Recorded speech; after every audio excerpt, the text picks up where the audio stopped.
राधे राधे दोस्तों, आप लोगों को एक राम जी का भजन गीत सुनाने जा रहे हैं। कैसा लगेगा जरूर बताइएगा। लाइक सब्सक्राइब करिएगा, अच्छा लगे तो शेयर भी करिएगा।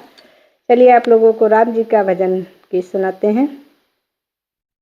कौने आनंद बन भूल्या हो रामा, कौने आनंद बन भूल्या हो रामा।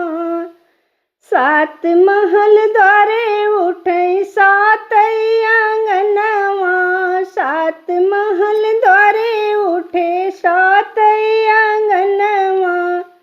सीता के लेके मधुबनवा हो रामा, सीता के लेके मधुबनवा हो रामा।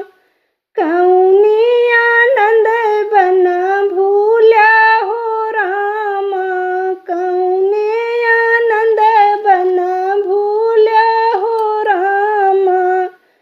सात दिया द्वारे जलै सात आंगनवा, सात दिया द्वारे जलै सात आंगनवा।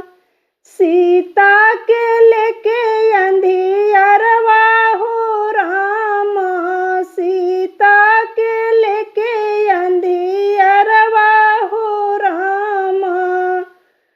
कौनी आनंद बन भूल्या हो रामा, कौनी आनंद बन भूल्या हो रामा।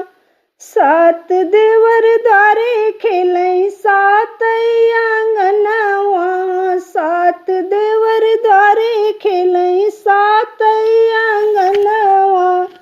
सीता के लेके दुश्मनवा हो रामा, सीता के लेके दुश्मनवा हो रामा। कौनी आनंद बन भूल्या हो रामा, कौनी आनंद बन भूल्या हो रामा। जय श्री राम।